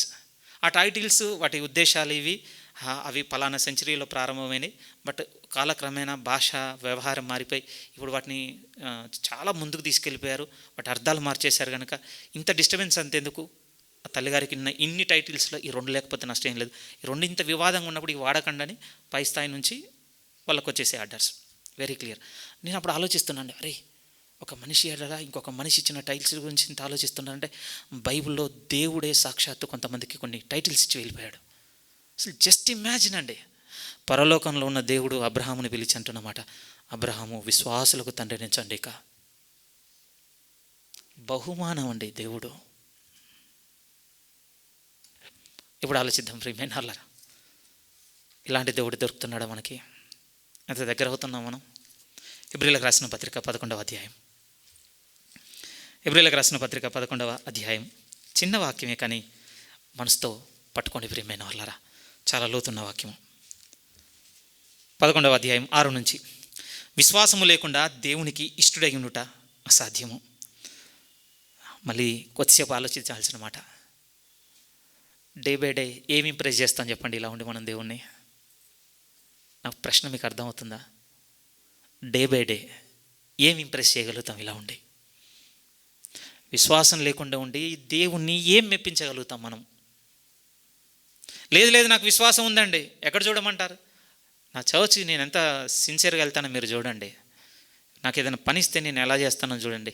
ఇవి ఎవరివి ప్రియమైన వాళ్ళారా? ఎవరు చూసేటివి ఇవి? మనిషి ఇంకొక మనిషికి పురమాయిస్తున్నవి, ఒక మనిషి ఇంకొక మనిషి ముందు చూపిస్తున్నవి. ఈ వెనక ఒక దేవుడు ఉన్నాడు. ఆయన చూడగలిగేదే చేస్తున్నామా? ఆయన మనలా మోసపోడండి. గలతీలో అది అంటాడు, మోసపోకుడి దేవుడు నెవర్. అంతే. ఇంకా ఎవరిని ఇంప్రెస్ చేస్తామండి? ఎవరిని చేయలేం. మీకు తెలుసు నేను దేని గురించి మాట్లాడుతున్నాను, ఎందుకు మాట్లాడుతున్నాను. అందుకోసం ఈ భక్తుడు విశ్వాసము లేకుండా దేవునికి ఇష్టడుగా ఉండగలం అనుకుంటున్నారా? బాగా వినండి. ఒక పనిని ఇష్టంతో చేస్తున్నాం అనుకోండి, బాగా చక్కదిద్దుతామండి. అయిష్టంతో చేస్తున్నాం అనుకోండి, పాడు చేస్తాను తెలుసా మీకు? అంతే కదా, రైటే కదా నా మాట? ఎస్. అది ఏదైనా తీసుకోండి, మీ వర్కే తీసుకోండి, మీ గృహాన్ని తీసుకోండి, మీకు నచ్చిన హ్యాబిట్స్ తీసుకోండి, ఆర్టో, పెయింటో, సంథింగ్, ఎనీథింగ్, ఎనీమిట్. మీకు మనసుకు నచ్చింది అనుకోండి, బాగా చక్కదిద్దుతారండి. అందుకనే తెలుగులో కూడా సామెత ఉంటుంది, మూడ్ చేంజ్ చేయడానికి చెప్తున్నాను, మరీ దిద్దకురా, ఎందుకు అయ్యగారిని చేయబోతే కోత అయింది అంటుంటారు. అట్లాంటివి కూడా ఉంటాయి కొన్ని సంఘటనలు. కానీ ఫ్యాక్ట్ ఏంటి, మన మనసుకు నచ్చింది అనుకోండి, దాన్ని చక్కపరుస్తామండి బాగా కదా. విశ్వాసం లేకుండా దేవుళ్ళు నడుస్తున్నాం అనుకోండి, పాడు చేస్తాం చాలా. రిమెంబర్ మై వర్డ్స్, నిజం ప్రియమైన వాళ్ళారా. ఇది చెప్పడానికి ఇది చెప్తున్నాను. విశ్వాసం లేకుండా చేసామనుకోండి ఇంకా పాడు చేస్తాం, అది చాలా ప్రమాదం. ఇంకా అది చెయ్యకూడదు కూడా. మనసుకు నచ్చింది అనుకోండి, ఎంత ఎక్స్టెంట్కైనా వెళ్ళబుద్ధి అవుద్దండి, ఖర్చులోనా, టైంలోనా, లేకపోతే మన స్ట్రెంగ్త్లోనా, ఎనీథింగ్. ఎందుకంటే మనకు నచ్చింది. సరే నష్టమైన పర్లేదండి, నేను దీనికోసం ఇది వెచ్చిస్తాను, మాటలు వస్తాయి అయినా పర్వాలేదు, నేను దీని కొరకు వెచ్చిస్తాను. మనసుకు నచ్చింది కనుక. ఒక్కసారి మనసు కోల్పోయింది అనుకోండి, రిసోర్సెస్ బాగున్నా, హెల్ప్ మనకు దొరికినా, అన్నీ బాగున్నా కూడా పాడు చేస్తాం. అందుకోసం అంటున్నాడు, ఇలా నడుచుకుంటూ దేవుని సంతోషపరచుట అసాధ్యము. కానీ విశ్వాసంతో దేవుని దగ్గరికి వస్తే, ఆయన ఉన్నాడని నువ్వు నమ్మితే, ఆయన ఫలము దయచేయు దేవుడు. అబ్రహాముకు మాత్రమే దేవుడు నేను నీ ఫలాన్ని అని చెప్పలేదు, మనతో కూడా అండి. సాక్షాత్తు యేసుక్రీస్తునందే ఈరోజు మనల్ని ఫిట్ చేశాడు ప్రియమైన వాళ్ళారా. మత్తయి సువార్త 1వ అధ్యాయం చదువుతున్నాను అనుకోండి, నాకు బాగా ఇష్టం అండి ఇది సేవకుని ఒకటి విన్నప్పుడు నాకు గొప్పగా అనిపించింది. ఎందుకంటే న్యూ టెస్ట్మెంట్ అంటే ఓల్డ్ టెస్ట్మెంట్లో చాలా చాప్టర్ స్కిప్ కొడుతుంటామండి, చదవడానికి కొన్ని అర్థం కాక, కొన్ని పేర్లు ఉండి అట్లా ఇట్లా స్కిప్ కొడుతుంటాం. కానీ న్యూ టెస్ట్మెంట్లో రేర్ అట్లాంటివి ఉండవు. కానీ న్యూ టెస్ట్లో అంటే కొత్త నిబంధనలో కూడా ఒక చిన్న పోర్షన్ ఉందండి, అన్ని పేర్లు వస్తాయి. పేర్లు రాగానే సో అండ్ సో ఇవన్నీ చదివే బదులని ఆదికాండం మత్తయి సువార్త 1వ అధ్యాయం 16 నుంచి చదవడం మొదలు పెడతాం. ఎందుకంటే మొదటి 16 వాక్యాల వరకు అన్ని పేర్లే ఉంటాయి. సో నేను కూడా అది ఫాలో అయిపోయి చాలాసార్లు అంతే. మత్తయి సువార్త అనగానే మళ్ళీ వెంటనే యోసేపుకు అక్కడి నుంచి బిగిన్ చేయడం. బట్ వన్ ఫైన్ డే ఒక సేవకుడు చెప్పిన తర్వాత నాకు చాలా వండర్ఫుల్గా అనిపించింది ఆ జీనియాలజీ. ఆ సేవకుడు అన్నమాట ఏంటి అంటే, ఇక వంశక్రమం అనేది యేసుక్రీస్తు సమాప్తం. వై? ఎందుకంటే ఇక వస్తున్న వాళ్ళందరూ యేసుక్రీస్తులోకి ఇముడుతున్నారు కనుక. అరే ఇంత మీనింగ్ ఉందా ఎండింగ్లో అనిపించింది. ఇప్పుడు ఈరోజు మిమ్మల్ని నన్ను ఎక్కడ ఫిట్ చేశాడో తెలుసా? యేసుక్రీస్తులో మనల్ని ఇమిట్ చేశాడండి దేవుడు. అందుకోసం అంటాడండి ఎఫెసీ పత్రిక, ఒకసారి మీరు చూడండి ప్లీజ్. ఎఫెసీలకు రాసిన పత్రిక 1వ అధ్యాయం, కొన్ని వాక్యాలు మనసుకు తీసుకుందాం ప్రియమైన వాళ్ళారు. ఎఫెసీలకు రాసిన పత్రిక 1వ అధ్యాయం 11, 12 అరే ఇంత టైం అయిందా, సారీ 11, 12 వాక్యాలు మీరు చూడగలిగితే, మరియు క్రీస్తునందు ముందుగా నిరీక్షించిన మనము, ఎఫెసీలకు రాసిన పత్రిక 1వ అధ్యాయం 11 నుంచి, క్రీస్తునందు ముందుగా నిరీక్షించిన మనము తన మహిమకు కీర్తి కలగజేయవలనని దేవుడు తన చిత్త ప్రకారమైన సంకల్పమును బట్టి మనల్ని ముందుగా నిర్ణయించి ఆయన యందు స్వాస్థ్యముగా ఏర్పరచను. ఫుట్నోట్ నెంబర్తో 2వ వాక్యం, మనకు ఒక స్వాస్థ్యమును ఏర్పరచను. ఇప్పుడు యేసుక్రీస్తును మన భాగం చేసి ఉన్నాడు ప్రియమైన వాళ్ళారా. మన ఫలం అండి ఆయన, మన బహుమానం ఆయన. సంఘాలతో మాట్లాడుతున్నప్పుడు ప్రకటన గ్రంథంలో ఒక మాట ఉంటుంది కదా, నేను వచ్చే వరకు మీ బహుమానమును గట్టిగా పట్టుకున్నది. వండర్ఫుల్. క్రీస్తు ఎడలున్న విశ్వాసమే. ఇంకొక మాట ఇంకా లోతుగా వచ్చి మీతో చెప్పమంటే, మన బహుమానమే మన క్రీస్తు. పట్టుకోండి ఆయన గట్టిగా. ఆయన పట్టుకోవడం అంటే విశ్వాసం త్రూనే చేయగలం. ఫిజికల్గా ఏం లేడు ఆయన, నాలాగా నీలాగా ఆకారంతో ఉంటే చేత పట్టుకునేటోళ్ళం కాదు కదా, విశ్వాసం ద్వారానే. అందుకోసం గట్టిగా పట్టుకోండి, వదులుకునే ప్రసక్తి లేదు ఈ బహుమానమును. మళ్ళీ కొత్త కిరీటం ఏం లేదండి పౌలు గారు ఎక్స్పెక్ట్ చేస్తుంది. మీకు నాకేమనిపిస్తుండొచ్చు అంటే, నా విశ్వాసమును కాపాడుకుంటుని నా పరుగు తొడముట్టించింది, నా కొరకు నీటి కిరీటం ఎదురు చూస్తుందని కొత్త క్రౌన్ ఏమి ఎక్స్పెక్ట్ చేస్తలేడు పౌలు గారు. గలతీ 2:20 ఆయన జీవిత సాక్ష్యము. ఆయన అన్నమాట, నా యందు ఆయన జీవిస్తున్నాడు. ఇక మీదటి నేను బ్రతికిన కాలము, ఆయన మాటలు చదువుదాం. కొన్ని ఫ్రైజెస్ అన్నీ నాకు రావు, ఆయన నోట్లో చదువుదాం. వెనకనే కదా 2:20 చూడండి. గలతీ 2:20 మీరు చూస్తే, నేను క్రీస్తుతో కూడా సిలువ వేయబడి ఉన్నాను, గల్తీలకు రాసిన పత్రిక 2:20. నేను క్రీస్తుతో కూడా సిలువ వేయబడి ఉన్నాను, ఇకను జీవించువాడను నేను కాను, క్రీస్తే నా యందు జీవించుచున్నాడు. ఎప్పటి వరకు? ఇటర్నిటీ వరకు అండి. పౌలు అనే వ్యక్తి 68 ఏళ్ళకు చనిపోయాడు అనుకుందాం, 67, 64 ఆ టైంలో చనిపోయారట ఆయన. అప్పటి వరకే క్రీస్తు ఆయనలో ఉన్నాడు అనుకుంటున్నారా? లేదు ప్రియమైన వాళ్ళరా. ఇంకా కొత్త కిరీటం మీద మనసేం లేదండి ఆయనకి. నా ప్రభువే నా కిరీటము, నా ప్రభువే నా స్వాస్థ్యము, నా ప్రభువే నా పానీయ భాగము, నా ప్రభువే నా బహుమానము. ఒక్కసారి మనసు పెట్టి ఆలోచిద్దాం. ఈ దేవుని యొద్దకు వచ్చిన మనము, ఆయన ఉన్నాడని నమ్ముతున్న మనము, ఆయన యందు విశ్వాసం ఉంచితే ఆయన నాకు దొరుకుటే నాకు ఫలమని అనుకోగలమా? ఇంకా వేరే ఏం ఎక్స్పెక్ట్ చేయకండి. గుర్తింపులు, పదవులు, అధికారాలు, లాభాలు ఇవి మనకు తగవు ప్రియమైన వాళ్ళరా. సున్నితంగా చెప్పమంటే క్రీస్తు నందున్న వారికి ఇవి తగవు.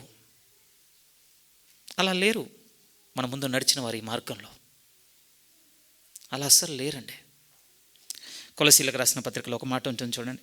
కొలసీ పత్రిక 3వ అధ్యాయం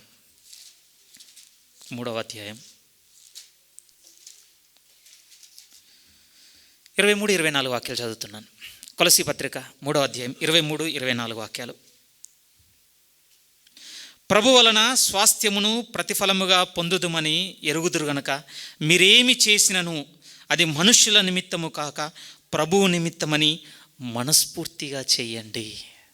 ఏమి చేసినను అంటే ఏం పెడదాం చెప్పండి? సండే 9 to 12 YWCAలో చేసేదే పెడదాం. ఇది ఏమి అయిద్దా? అంతా ఇద్దా చెప్పండి? ఇది మన జీవితంలో కాకిరెట్ అంతా సముద్రంలో అంతే. మన జీవితం 24 గంటల్లో, వారానికి ఆల్మోస్ట్ 172+ అవర్స్లో ఎంత? వారంలో 2.5 గంటలు. ఈ 2.5 గంటల్లో మనం 3 ఆఫ్ అయ్యి వెలిగిన దాన్ని బయటికి తీసుకొస్తాను. మినిట్స్లోకి వస్తుంది అంతే. ప్రజెన్స్లో మనం ఉన్నది, దేవుని సన్నిధిలో మనం యాక్టివ్గా ఉన్నది నిమిషాల్లోకి వస్తుందండి. ఈ నిమిషాలేనా సమస్తం? కాదు కదా, కాదు. అందుకోసం ఏమంటున్నానంటే మనం ఏమి చేసినాను మనస్ఫూర్తిగా చేద్దాం. ఆ పదం చూస్తారా మీరు ఎంత బాగుందో అసలు? మనస్ఫూర్తిగా. చాలా బాగా చేస్తామండి మనసు పెట్టామంటే. కొన్నిసార్లు ఇంట్రెస్టింగ్గా అన్ని థింగ్స్ పెట్టుకోండి మీరు. ఊరికే కొంచెం మీ మూడ్ చేంజ్ చేయడానికి మీరు మనసు పెట్టి వండారనుకోండి, కూర అద్దరిపోద్ది. ఆయన మీదనో, ఆమె మీదనో, లేకపోతే ఇంకో చుట్టం మీదనో, లేకపోతే నిన్న దాని మీద మనసు పెట్టి వండండి, పెంటై కూర్చుంటుంది. అది ఏమైందంటే ఏం చేయమంటాం మరి? ఇంకా ఉన్నదేదో దీని అంతే. వద్దు ప్రియమైన వాళ్ళారా, ఈ దేవుని దగ్గర ఈ వ్యవహారం వద్దు. పౌలు గారు ఎంత బాగా రాస్తున్నారు తెలుసా? మనస్ఫూర్తిగా చేద్దాం. ప్రభువు వలన మనకు ఒక స్వాస్థ్యం ఉన్నది. పేతురు గారు కూడా ఏం రాస్తున్నారు చూడండి దీని గురించే. ఇది కూడా బాగుంటుంది ప్రియమైన వాళ్ళారా. 1వ అధ్యాయం పేతురు మొదటి పత్రిక 1వ అధ్యాయం 3-4 వాక్యాలు పెద్దగా రాస్తున్నాయి, చూద్దాం. పేతురు మొదటి పత్రిక 1వ అధ్యాయం 3 నుండి. మన ప్రభువు యేసుక్రీస్తు తండ్రి అయిన దేవుడు స్తుతింపబడునుగాక. మృతులలో నుండి యేసుక్రీస్తు తిరిగి లేచుట వలన జీవముతో కూడిన నిరీక్షణ మనకు కలుగునట్లు, అనగా అక్షయమైనదియు నిర్మలమైనదియు వాడబారనిదినైన స్వాస్థ్యము మనకు కలుగునట్లు ఆయన తన విశేష కనికరము చొప్పున మనలను మరలా జన్మింపచేసెను. మనకు క్రీస్తు యొద్దకు వచ్చినందుకు దొరికిన ఫలం ప్రియమైన వాళ్ళారా అక్షయమైనది, నిర్మలమైనది, వాడబారనిది. పోదండి, ఇది పోదు. దీని మీద గురిపెట్టి చూద్దాం. ఇంకా మళ్ళీ స్థాయిని తగ్గించి మంచం కొడు కింద రాయి పెట్టేటట్టుగా ఉండొద్దు మనం ఈ ప్రభు దగ్గర. అవన్నీ అవసరాలని కాదనని ప్రియమైన వాళ్ళారా, కానీ ఈ అవసరాలను మనసు పెట్టి ఆలోచిస్తే వీటిని అధిగమించడానికి దేవుడు మనకు శక్తిని ఇవ్వగలడు. వీటిని దాటి చూడగలిగే ఆత్మీయ ప్రత్యక్షతను కూడా మనకి ఇవ్వగలడు.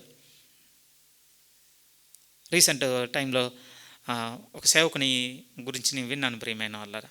పేతురు పత్రికల మెడిటేషన్లోనే కాంటెక్స్ట్ వచ్చినప్పుడు ఆ సేవకుడు చెప్పినప్పుడు, మనకు తెలిసిన ఆయన ఇండియన్ వ్యక్తి సాధు సుందర్ సింగ్, మీరు అక్కడ ఇక్కడ విన్నారు కదా పేరు. ఆయన ఎండింగ్ గురించి చెప్తున్నప్పుడు ఆ సేవకుడు చెప్పిన మాట ఇంకా నన్ను హార్న్ చేస్తుందండి. ఆయన చనిపోవాలటండి, ఆయన మీద జలగలు వదిలి ఒక 3 రోజులు వదిలేస్తారటండి. మనకు బాగా రిలేటబుల్ అయ్యాయి కనుక సిద్ధపరచు స్థలంలో ప్రతిసారి ఎక్స్పీరియన్స్ అయ్యాం కనుక షాక్ గురయ్యాను నేను. ఒక్కటెక్కితేనే కింద మీద అవుతున్నా ఉన్నాడు వినప్పుడల్లా. నిజం. ఎన్ని వదిలారటంటే ఆయన మీద మొత్తం వదిలేశారట 3 దినములు. Just imagine. చనిపోలేదండి ఆయన. 3 days తర్వాత కూడా స్టిల్ లైఫ్ అంట. తర్వాత ఆయనని ఉరి తీసి చంపడం సంథింగ్ అలా జరిగింది.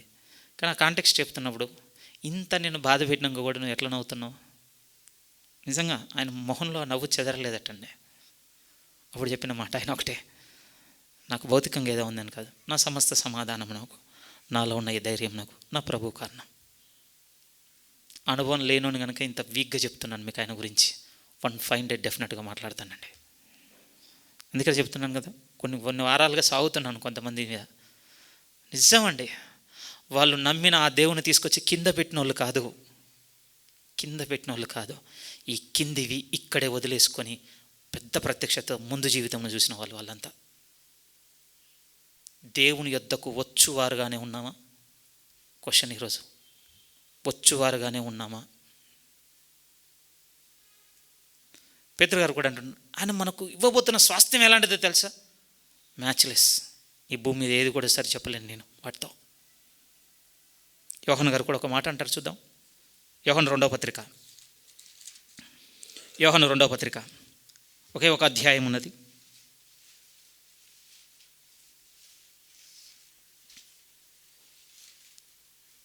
8వ వాక్యం జాగ్రత్తగా చూడండి.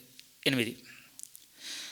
ఒక విధంగా యేసుక్రీస్తు శరీరధారి అని నమ్మనివాడు వంచకుడు, క్రీస్తు విరోధి అయి ఉన్నాడు. అట్టివాడే వంచకుడును క్రీస్తు విరోధి అయి ఉన్నాడు అనే తర్వాత, మేము మీ మధ్యను నెరవేర్చిన కార్యములను చెడగొట్టుకొనక మీ పూర్ణ ఫలము పొందునట్లు జాగ్రత్తగా చూసుకోనండి. ప్రతి అపోస్తలుడు దేవుడు అనుగ్రహించే ఫలం గురించి ఒక్కొక్క మాట ఒక్కొక్క విధంగా చెప్పుకుంటూ వెళ్ళిన వారే. యోహాను గారు కూడా ఏం చెప్తున్నారో తెలుసా? ఒకవేళ జార విడుచుకుంటారేమో జాగ్రత్తగా పడండి. పూర్ణంగా పొందుకోవాలన్న ఆలోచనతో ఉండండి. పూర్ణంగా పొందుకోవాలని. ఏమండి, ఫర్ ఎగ్జాంపుల్ ఏ విధంగా మీతో చెప్పాలి, ప్రభుత్వము ఏదో ఒక స్కీము ఏదో ఒకటి ఇస్తానందండి, ఊరికే చెప్తున్నాను. దానికి అది వదలగానే అండి అది చాలా బెనిఫిషియల్. దాంతో 1 time మన లైఫ్ సెటిల్ అయిపోతుంది. సమ్ XYZ అని మనకు దాని గురించి తెలిసిందనుకోండి, మన ఫ్యామిలీ అటెన్షన్ మొత్తం ఎలా ఉంటుంది అని అంటే, టెలికాస్ట్ మనమే ముందెళ్ళి పట్టుకోవాలి దాన్ని, మనం దాన్ని జార విడుచుకోవడానికి వీల్లేదని ఉంటాం. కానీ ఈ అటిట్యూడ్ అనేది ఎందుకనో అంటే స్పిరిచువల్ థింగ్స్ దగ్గర మనం వదిలేసాం. పరలోకం అనుకోండి, మన దగ్గర ఒక వీక్ ప్రేయర్ ఉంటుందని ఆఖరిలో ఉన్న చాలు. వై? ఎవరో ఐడియాలజీ మన మీద ఎందుకు ఇంపోజ్ అవుతుంది? ఒక ఐడియాలజీ ఏం చెప్తుందో తెలుసా? ఆఖరణ ఉన్న చాలు, లేకపోతే అందులో ఒక అడుగు పెట్టిన చాలు. ఇది కాదండి బైబిల్ మనతో చెప్పింది. బైబిల్లో అతుక్కొని నడిచిన వారు చెప్పిన మాట ఏంటో తెలుసా? నేను వెడలిపోయి నా క్రీస్తుతో కూడా ఉండవలనని నాకున్నది. ఏ విధంగా? నా ముందు 1 కోటి వరుస ఉందంటే ఆ 1 కోటి వరుస ఉన్నా పర్వాలేదు, ఆఖరణ నేను ఉండాలన్నట్టుగా మాట్లాడాడు భక్తుడు. నో, ఆయన అట్లా మాట్లాడుకోవటం లేదు. ఎలా ఉండాలనుకున్నా తెలుసా? పక్కనే నేను ఉండాలి. దానికంటే ఇక్కడ మళ్ళీ మీరు ఇక్కడికి వెళ్ళి అతి మంచోళ్ళం కాకండి. మనం నా పాపాన్ని బట్టి, నాలో ఉన్న చెడుని బట్టి నాకు అసలు అర్హత ఉంటుందా? ఇది ఎందుకు చేస్తున్నప్పుడు ఆలోచిస్తాం మరి? అంతే కదా, చేస్తున్నప్పుడు ఎందుకు ఆలోచిస్తున్నాం? అప్పుడు మాత్రం దుష్టుడు పెట్టే శోధన ఎలా ఉంటుంది అని అంటే, అప్పుడు మాత్రం దాంట్లో సంతోషపడ్డా ఏం లేదు. మరి ఎప్పుడు ఆలోచించాలి? మనలో ఉన్నటువంటి చెడును, మనలో ఉన్నటువంటి తగ్గింపును, మనలో ఉన్న లిస్ట్ క్యాడర్ని ఎప్పుడు ఆలోచించాలంటే ఇలాంటి పోల్చుకునే దగ్గర. కానీ యోహాను గారు అలా అంటలేదు. పూర్ణంగా పొందుకునే ప్రయత్నంలో ఉండండి. పూర్ణముగా దేవుని ఫలం విషయంలో లోటుగాను. అందరికీ వచ్చిన తర్వాతనే నాకు ఒక చిన్న మొక్క మిగిలింది, ఆ మొక్క వచ్చిన అట్లాంటి అటిట్యూడ్తో ఉండకండి మీరు. ఇంకెక్కడ మనలో రగిల ఆత్మ కలుగుతుందండి ఇంత దూరంగా ఉంటే? ఈవెన్ భక్తుడైన పౌలు అన్నమాట కూడా కదా, క్రీస్తు శరీరం అందు కొదవై ఉన్న వాటిని నా శరీరంలో కొదవలో పెడతానన్నాడా? సంపూర్తి చేయాలని చదువుతున్నానన్నాడు. నా మీద 1 పడుతుందా, 100 పడుతుందా, 1000 పడతాయా నాకు అనవసరం. నాకు దొరికే రోజు ఆ వంతు ఎలా ఉండాలంటే నేను పూర్ణం చేసేటట్టుగా ఉండాలి. చిన్న వేపరియమైన వాళ్ళారా, కానీ దానికి ఉన్న మనసు ఎంత పెద్దదో తెలుసా? ఇది దేవునికి పరిపూర్ణంగా ఇవ్వాలన్న స్ఫూర్తింది, పూర్ణమైన మనసు ఉంది అందులో. ఈచ్ అండ్ ఎవ్రీది కౌంట్ అవుతుందండి. మా సెర్మన్ కౌంట్ అవుతుంది, మీ సాంగ్ కౌంట్ అవుతుంది, మీ ప్రేయర్ కౌంట్ అవుతుంది, మీ ఆఫరింగ్ కౌంట్ అవుతుంది. దాంట్లో ఏమున్నది? పూర్ణమైన మనసు కావాలండి దేవునికి. నిజము. ప్రకటన గ్రంథము మనం చదివాం కదా, ఇప్పుడు చదువుదాం. ప్రకటన గ్రంథము last book, last verse, almost last promise, 22వ అధ్యాయము. ప్రకటన గ్రంథము 22వ అధ్యాయము 12వ వాక్యము. ఇదిగో త్వరగా వచ్చుచున్నాను, వాని వాని క్రియలు చొప్పున ప్రతి వానికి ఇచ్చుటకు నేను సిద్ధపరిచిన జీతము నా యొద్ద ఉన్నది. ఒక చిన్న ప్రశ్న, మీరే యజమానైతే మీ పనికి మీరు ఒకరిని పెట్టుకుంటే జీతం ఎలా ఇస్తారు? మీరు జీతం ఎలా ఇవ్వాలనుకుంటారు? ఎగ్జాంపుల్, మీకు ఇంట్లో ఒక వర్క్ పడింది, డైలీ వేజ్కి ఒక వ్యక్తిని పట్టుకొచ్చారు, 10 to 5 అనుకుందాం వర్కింగ్ అవర్స్. వచ్చిండు, పని మొదలు పెట్టిండు, 5 నిమిషాలు కాగానే అమ్మ చాయ్ పోయండి అన్నాడు. సర్లే అని చాయ్ పోసారు. ఇంకొక 5 నిమిషాలు ఆగానే మళ్ళీ ఆలోచించిండు, ఇంకోటి అడిగిండు. మీరు కూడా సరే చేస్తాడన్న ఆలోచనతో XYZ అన్నీ ఇస్తూనే ఉన్నారు. 5 అయింది, పనిలో 10% అయింది. ఇప్పుడు మీరు సాయంత్రం 5 గంటలకు నా కూలీ ఇవ్వండి అని వచ్చాడు అనుకోండి, ఎలా ఇస్తారు చెప్పండి? మాట్లాడుకున్నారు కానీ ఇంకో దిక్కుండదు ఆబ్వియస్లీ, ఎందుకంటే రూల్స్ అలా ఉన్నాయి. ఒక కూలీని తెచ్చుకున్నామంటే ఈరోజు డైలీ ఎంత పడుతుందో అంత వేజ్ ఇచ్చేయాలన్నటువంటి ఒక రూల్ ఉంది కనుక చచ్చుకుంటే 800 1000 ఏదో ఒకటి ఇచ్చేస్తాం. బట్ ఇస్తున్నప్పుడు ఒక మనసు ఉంటుందండి. ఏమని ఉంటుందో తెలుసా? వీడు చేసిన దానికి వీడిని చెల్లించేదానికి పొంతనే లేదు, అసలు పొంతనే లేదు. ఎస్ కదా, రేపు యజమాని రాబోతున్నాడు మనందరికీ జీతం ఇచ్చుటకు. ఏమిద్దాం, ఎలా ఇద్దాం? కరుణాకరైన వాడిని ఒక పనికి నేను పెట్టుకున్నాను. వాడికి ఇచ్చిన పని విషయంలో వాడు చూపించిన నిబద్ధత, సిన్సియారిటీ, ఇది ఫ్యామిలీతో, ఇది చర్చ్తో, ఇది సొసైటీతో, ఇది నేను, మనుషులు సమస్తమును చూస్తున్నాడు ఆయన. ఏమిద్దాం వీనికి అసలు? ఎలా ఇవ్వాలి? మీ పేర్లు మీవి. పలానా వారికి నేను ఈ తలాంతి ఇచ్చి ఉన్నాను, చక్కగా ప్రార్థన చేయగలడు, కానీ చేసిన ప్రార్థన, దానికి నేను పట్టుకొచ్చిన జీతం ఎలా ఇవ్వాలి? ఇది అతనికి ఇచ్చిన తలాంతను బట్టి, అతనికి ఇచ్చినటువంటి ఆత్మ ప్రత్యక్షతను బట్టి అతను వేడవలసినవి ఇవి, ఆ ప్రార్థనలో ఉండవలసిన భారం ఇది. కానీ చూపించింది ఏంటి? స్తుతించడానికి ఒక గాత్రాన్ని ఇచ్చి ఉన్నాను, చెప్పడానికి వెలుగునిచ్చి ఉన్నాను. ఇంకా ఏవైనా పెట్టుకోండి ప్లీజ్, ఎందుకంటే మనకున్నాయి కదా. ఆయన చెప్పిపోయిన ఉపమానంలో కూడా ఒకనికి 5 ఇచ్చాడట, ఒకనికి 2 ఇచ్చాడట, ఇంకొకరికి 1 ఇచ్చాడట.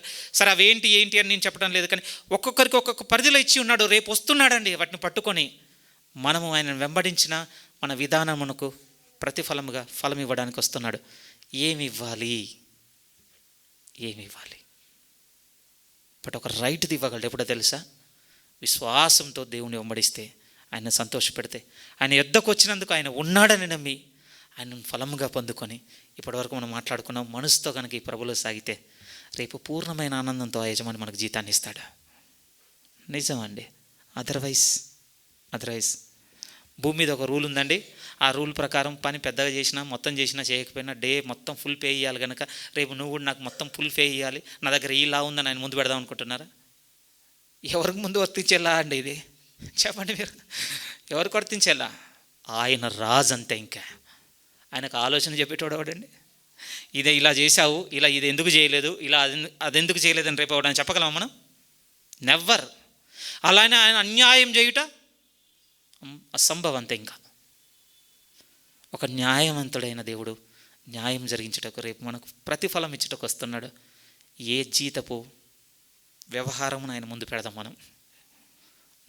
నా నిబద్ధత ఇది ఉండే ప్రభు, నా సిన్సియారిటీ ఇది, మొత్తం ఇది నేను నడుచుకున్నది పెట్టగలమా రేపు ధైర్యంగా? ఆయన అంతే సంతోషంతో మనకు రీపే చేయగలడు. అదర్వైజ్ ఇక్కడ మనం మసిపూసి మారడికాయ చేసినట్టు అన్నట్టుగా సగం షోతోనూ, సగం ఆఫ్తోనూ, సగం కన్నింగ్తోనూ, సమ్ XYZతో ఈరోజు చేస్తున్నాం కదా, ఒక క్రిస్టియన్ లైఫ్ బతుకుతున్నాం కదా. రేపు అక్కడ పోయిన తర్వాత దీనికి రీపే చేస్తాడనుకునేరు. నెవర్ ప్రియమైన వాళ్ళారా, పడేయండి వెలుపట. ఎందుకు ఆర్గ్యుమెంట్ చేశాడు వీడు నాతో? ఆ రోజు మనం చేయకపోవచ్చు, ఇప్పుడు బతుకుతున్న లైఫ్ అంతా ఆర్గ్యుమెంట్ దేవునితో మనకి. పడివేయండి వెలుపట. అదే అన్నాడు కదా, ఒక తలాంతో అదే అన్నాడు. అయిపోయింది. కానీ ముందున్న వాళ్ళతో నమ్మకమైన వాళ్ళ రండి, మీ కొరకు నేను సిద్ధం చేసిన ఫలం చూస్తారా? ఇంకొక 5 యాడ్ చేస్తున్నాను చూడండి, ఎంత వాటి మీద మిమ్మల్ని పెడుతున్నాను. 2 విషయాలండి ఈరోజు సున్నితంగా కొంచెం హర్షగానే పెట్టాను. మొదటి విషయం ఏంటంటే, ఆ దేవుని యందు విశ్వాసం ఉంచితే ఆ దేవుడు ఆయనే మనకు ఫలం ఇచ్చుకుంటానంటున్నాడు. అబ్రహాము జీవితంలో చూడండి అది కనపడుతుంది. రెండోది ఏమిటి అనంటే, అది మాత్రమే కాదు, ఆయన రేపు వస్తున్నప్పుడు మనం ఆయన కొరకు బ్రతికిన జీవితంను బట్టి ప్రతి వానికి వాని క్రియల చొప్పున ప్రతిఫలం ఇచ్చుటకు వస్తున్న దేవుడు ఆయన. వచ్చిన ఆ యజమాని ఇచ్చే మనసుకు మన పని టాలీ కావాలి ప్రియమైన వాళ్ళారా. మనలో ఉన్నటువంటి ఆ యథార్థత టాలీ కావాలి, మనలో ఉన్నటువంటి ఆ నిజాయితీ టాలీ కావాలి.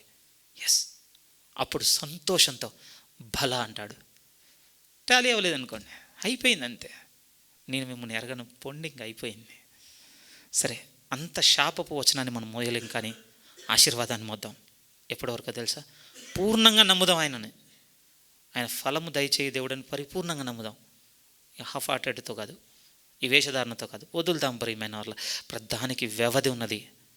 మన అవిధేయత కూడా వ్యవధి కావాలి. ముగిసిందనుకోండి. కానీ విధేయతతో వెంబడిస్తే చూడండి, ఆ బైబిల్లో ఆ వ్యక్తులను చూసి మనతో చూపిస్తున్నమాట, నేను మీకు స్వాస్థ్యముగా ఉంటాను, మీకు పానీయ భాగమును, మీ జీవమును, మీ కిరీటమును సమస్తం అంటే దేవుడు. అప్పుడు మన పైన కనపడుతుంటాడు ఆయన. మన నిర్ణయాల్లో పైన ఉంటాడు, మనం చేసేవాటిలో పైన ఉంటాడు, మన సమర్పణలో పైన ఉంటాడు, అన్నింట్లో పైన ఉంటాడు ఆయన. అది రైస్ కింద పెడుతుంటాను దేవుడిని. దేవుడే మీకు నాకు పూర్ణ విజ్ఞతను, పూర్ణ ఆత్మయందు ప్రత్యక్షతనిచ్చి ఆయనలో కట్టాలని దేవుని వేడుకుంటున్న మాటలు ముగిస్తున్నాను.